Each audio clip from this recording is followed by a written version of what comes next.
যে কথা আল্লাহকে স্মরণ করিয়ে দেয়। যারা মৃত্যুকে অধিক পরিমাণ স্মরণ করে এবং যারা মৃত্যু পরবর্তী জীবনের জন্য উত্তম প্রস্তুতি গ্রহণ করে, তারাই মূলত বুদ্ধিমান মানুষ। মৃত্যু কি সহজ, কি নিঃশব্দে আসে, অথচ মানুষ এই জীবন নিয়ে চিরকালই গর্ব করে যায়। আপনার দুর্বলতাকে শক্তিতে পরিণত করার ক্ষমতা একমাত্র আল্লাহ তাআলাই রাখেন, তাই তার কাছেই প্রার্থনা করুন।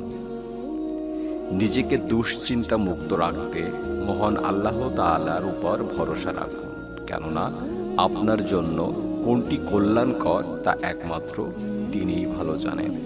মহান আল্লাহ তাআলার দরজা সব সময় খোলা থাকে।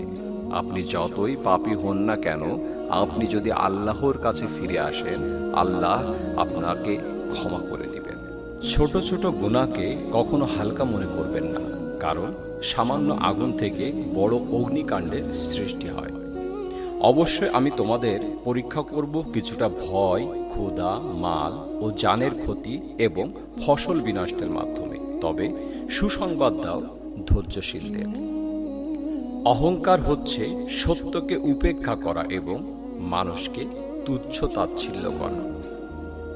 প্রিয় দর্শক, ভিডিওটি দেখার জন্য সবাইকে অসংখ্য ধন্যবাদ। ভিডিওটি যদি ভালো লাগে তাহলে অবশ্যই লাইক করবেন, কমেন্ট করবেন এবং সাবস্ক্রাইব করবেন। সবার কাছে অনুরোধ, ভালো কোনো কিছু শেয়ার করবেন এবং দেখবেন। ভালো থাকবেন, সুস্থ থাকবেন সেই কামনায়। আসসালামু আলাইকুম ওয়া রাহমাতুল্লাহি ওয়া বারাকাতুহু।